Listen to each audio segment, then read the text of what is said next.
नमस्कार दोस्तों, ocean network में आपका स्वागत है। प्रधानमंत्री नरेंद्र मोदी 30 दिसंबर को अयोध्या जा रहे हैं। 3 काम उनको करने हैं, बल्कि 4 काम समझिए। एक, जो अंतर्राष्ट्रीय हवाई अड्डा बना है, वो राष्ट्र को समर्पित करेंगे। जो अयोध्या का रेलवे स्टेशन का पुनर्निर्माण हुआ है, नवीनीकरण हुआ है, उसका भी नामकरण करेंगे और उसको समर्पित करेंगे। तीसरे, एक रोड शो करेंगे और लोगों को संबोधित भी करेंगे। जाने से पहले जो हवाई अड्डा अभी तक श्री राम अंतर्राष्ट्रीय हवाई अड्डे के नाम से प्रचारित किया जा रहा था, उसका नामकरण मोदी सरकार ने कर दिया है और इसका नाम श्री राम अंतर्राष्ट्रीय एयरपोर्ट नहीं होगा, बल्कि महर्षि वाल्मीकि अंतर्राष्ट्रीय एयरपोर्ट होगा। यानी अयोध्या हवाई अड्डे का नामकरण महर्षि वाल्मीकि के नाम पर किया गया है। अब वो महर्षि वाल्मीकि अंतर्राष्ट्रीय एयरपोर्ट के नाम से जाना जाएगा। हमारे यहाँ का जो विपक्ष है, वो निमंत्रण पत्र मिलने और ना मिलने की अभी ऊहापोह में है, लड़ाई में है। और जो अंदरूनी हालात हैं इस समय विपक्षी दलों के, कि जाए ना जाए, नहीं जाएंगे तो कितना नुकसान होगा, जाएंगे तो कितना नुकसान होगा, अभी इसी पशोपेश में है। और सरकार और जो न्यास है, वो लगातार जो 22 जनवरी को प्राण प्रतिष्ठा समारोह होने वाला है, उसको भव्य और दिव्य बनाने के लिए दिन रात जुटे हुए हैं। ये जो समारोह होने वाला है 22 जनवरी का, जिसके बारे में जानकारी मिल रही है कि जिस समय प्राण प्रतिष्ठा होगी तो गर्भगृह में केवल 5 लोग होंगे। प्रधानमंत्री नरेंद्र मोदी स्वयं रहेंगे। इसके अलावा उत्तर प्रदेश की राज्यपाल रहेंगी आनंदीबेन पटेल, मुख्यमंत्री योगी आदित्यनाथ रहेंगे, संघ प्रमुख मोहन भागवत रहेंगे और जो मुख्य पुजारी हैं वो रहेंगे। इन 5 के अलावा उस समय प्राण प्रतिष्ठा के समय गर्भगृह में कोई नहीं होगा। और जो प्राण प्रतिष्ठा है वो केवल 1 मिनट 24 सेकंड के अंदर होगी। काशी के जो पंडित हैं उन्होंने ये शुभ मुहूर्त तय किया है और द्रविड़ बंधु पंडित गणेश्वर शास्त्री द्रविड़ और पंडित विश्वेश्वर शास्त्री ने ये बताया है कि 22 जनवरी को दोपहर 12:29 से मूल मुहूर्त शुरू होगा, जो 12:30 तक चलेगा। यानी प्राण प्रतिष्ठा का मुहूर्त कुल 1 मिनट 24 सेकंड का ही होगा। और इस मुहूर्त की भी शुद्धि की जाएगी। मुहूर्त शुद्धि का जो समय है वो 20 मिनट का होगा। 19 जनवरी की शाम 6 बजे से शुरू होगा, जो 6:20 तक चलेगा। इसके बाद 20 जनवरी को सूर्योदय से पहले मुहूर्त शुद्धि का संकल्प होगा और पंडित गणेश्वर शास्त्री ने ही काशी कॉरिडोर के लोकार्पण और राम मंदिर शिलान्यास का भी मुहूर्त तय किया था।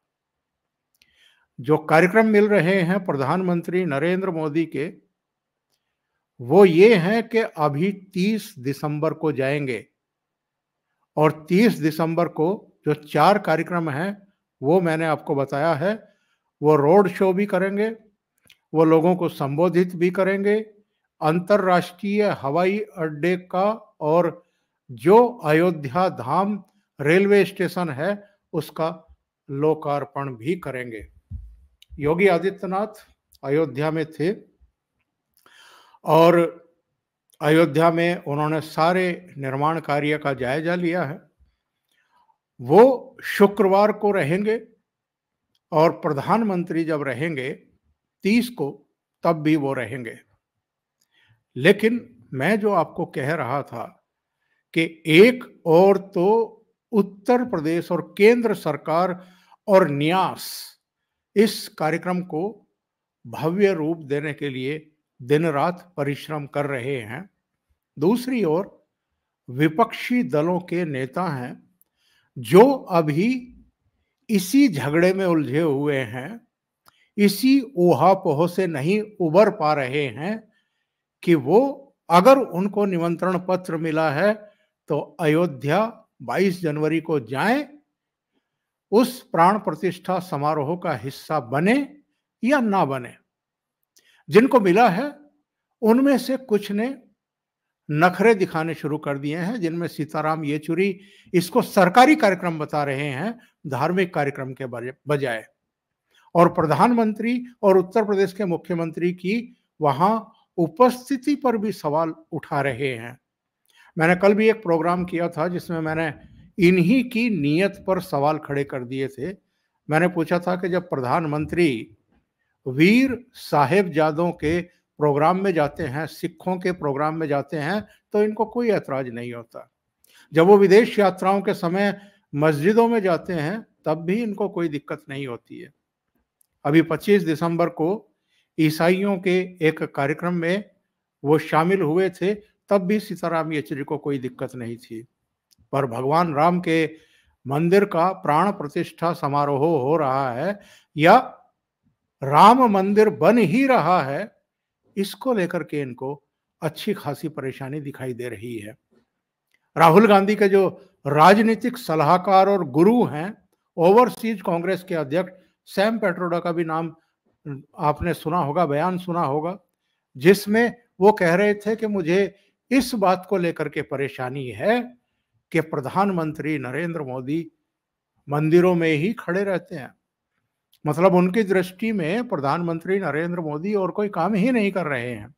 2014 से लेकर के 2023 तक देश कहाँ का कहाँ पहुंच गया है, देश की प्रतिष्ठा किस तरीके से पूरी दुनिया में बढ़ी है, लेकिन सैम पेत्रोदा को प्रधानमंत्री केवल मंदिरों में ही खड़े हुए दिखाई देते हैं और उनको राहुल गांधी, प्रियंका गांधी वाड्रा, कमलनाथ से लेकर के कांग्रेस के तमाम दूसरे नेता जो मंदिर मंदिर जाते हैं, जब चुनाव आते हैं, वो उनको नजर नहीं आता है।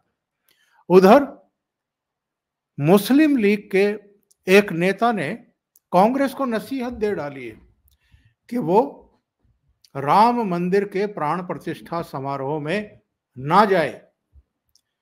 यानी जो इंडी अलायंस के घटक दल हैं वो सोच रहे हैं कि इस पूरे कार्यक्रम, इस पूरे आयोजन से अपने आप को अलग कर लिया जाए। लेकिन महाराष्ट्र के 2 नेता ऐसे भी हैं जो इंडी अलायंस का हिस्सा भी हैं और जो निमंत्रण पत्र ना मिल पाने की वजह से बहुत दुखी दिखाई दे रहे हैं। एक है शरद पवार, जिन्होंने कहा है कि राम मंदिर का निर्माण हुआ है, इसकी तो मुझे खुशी है, लेकिन हमें निमंत्रण पत्र नहीं मिला है, इसका मुझे दुख है। इसी तरीके से उद्धव ठाकरे को भी निमंत्रण पत्र नहीं मिला है। उद्धव ठाकरे और उनके प्रवक्ता यानी राज्यसभा सदस्य सामना के कार्यकारी संपादक संजय राउत का बयान आया है और वो कह रहे हैं कि साहब, प्रभु राम पर भारतीय जनता पार्टी वालों ने कब्जा कर लिया है, उनको हाईजैक कर लिया है। और ये भाषा कई लोग बोल रहे हैं। प्रमोद तिवारी से लेकर के कई नेताओं ने इधर कहना शुरू कर दिया है कि भारतीय जनता पार्टी जो है वो इस पूरे कार्यक्रम का राजनीतिकरण कर रही है, यानी राजनीतिक लाभ लेने की कोशिश कर रही है। पहली बात तो ये है कि जो निमंत्रण पत्र भेजा गया है वो न्यास की तरफ से भेजा गया है, लेकिन इन लोगों को परेशानी इस बात की है कि प्रधानमंत्री अगर इसका लोकार्पण करेंगे तो इसका पूरा श्रेय जो है वो उनको जाएगा और 2024 के लोकसभा चुनाव में इसका लाभ भी उनको मिल जाएगा। तो प्रश्न ये खड़ा होता है कि भगवान राम का मंदिर अयोध्या में उनके जन्म स्थान पर ना बने, इसमें अड़चन कौन डालता रहा है? क्या विपक्षी दल, खास तौर से कांग्रेस की जो लीडरशिप है, वो कभी आत्ममंथन, आत्मचिंतन करेगी, सोचेगी?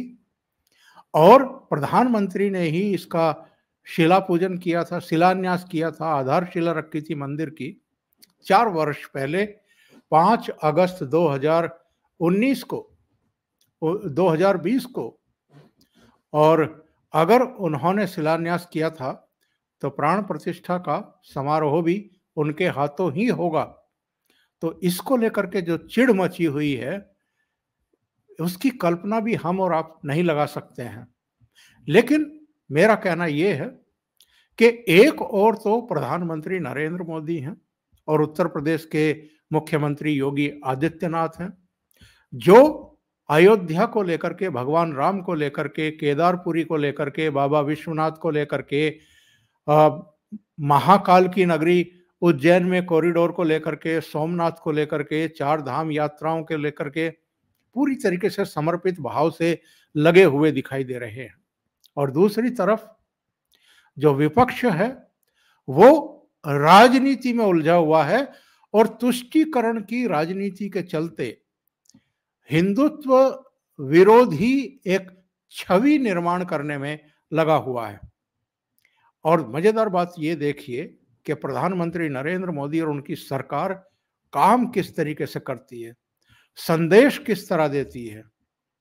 अब भगवान राम के का तो मंदिर बन रहा है, उसका लोकार्पण होने जा रहा है और लाखों करोड़ों जो राम भक्त हैं, वो देश में भी और विदेश में भी एक आनंद पर्व जो है वो शुरू करेंगे।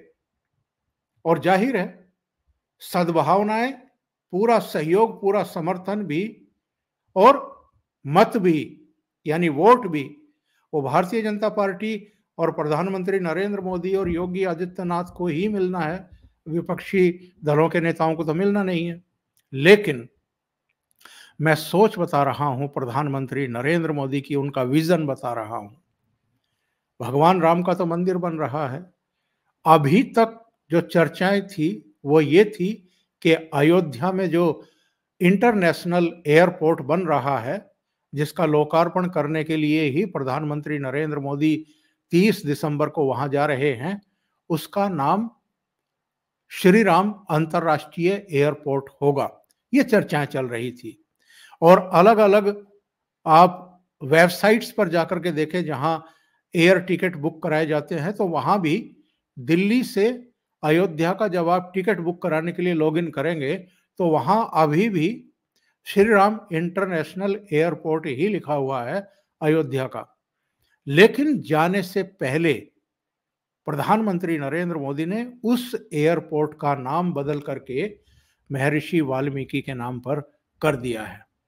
अब आप अंदाजा लगा सकते हैं कि महर्षि वाल्मीकि के नाम पर अंतर्राष्ट्रीय एयरपोर्ट का नामकरण करने का भारतीय जनता पार्टी को और प्रधानमंत्री नरेंद्र मोदी को कितना बड़ा सपोर्ट मिलने वाला है, कितना बड़ा समर्थन मिलने वाला है। एक बहुत बड़ा वर्ग है जो महर्षि वाल्मीकि का अनुयायी है, वो भी अब इनके साथ और मजबूती के साथ खड़ा होगा। 2014, 2019 और इस बीच अलग अलग राज्यों में जो चुनाव हुए हैं, तब भी वाल्मीकि समुदाय के जो वोटर हैं, उनका अधिकांश वोट भारतीय जनता पार्टी को ही पड़ा है। लेकिन इस एक फैसले ने बहुत बड़ा अंतर कर दिया विपक्ष और भारतीय जनता पार्टी के बीच में। और महर्षि वाल्मीकि के नाम पर रखा है तो सब जानते हैं कि रामचरितमानस तुलसीदास ने लिखा, और जो रामायण वाल्मीकि वाल्मीकि के द्वारा लिखी गई थी। तो वाल्मीकि के नाम पर एयरपोर्ट का नामकरण करना विपक्षी दलों के लिए एक और झटका मैं कहूंगा। लेकिन प्रधानमंत्री इसी के लिए जाने जाते हैं। चाहे रामनाथ कोविंद एक दलित को राष्ट्रपति बनाना हो, या वनवासी आदिवासी समुदाय की द्रौपदी मुर्मू को राष्ट्रपति बनाने का फैसला हो, वो ऐसे साहसपूर्ण और बड़े फैसले लेने के लिए ही जाने जाते हैं और अब एक और बड़ा फैसला उन्होंने कर दिया। अभी के लिए इतना ही। बहुत-बहुत धन्यवाद। अगर आपको ये चैनल और इसके कंटेंट पसंद आ रहे हैं, तो लाइक करें, कमेंट करें, वीडियो को शेयर भी करें। अभी तक अगर आपने ये चैनल सब्सक्राइब नहीं किया है, तो सब्सक्राइब कर लें और साथ में लगे बेल आइकॉन को दबा दें, ताकि आगे आने वाले वीडियो और उनके नोटिफिकेशन आप तक पहुंचते रहें। बहुत-बहुत धन्यवाद। नमस्कार।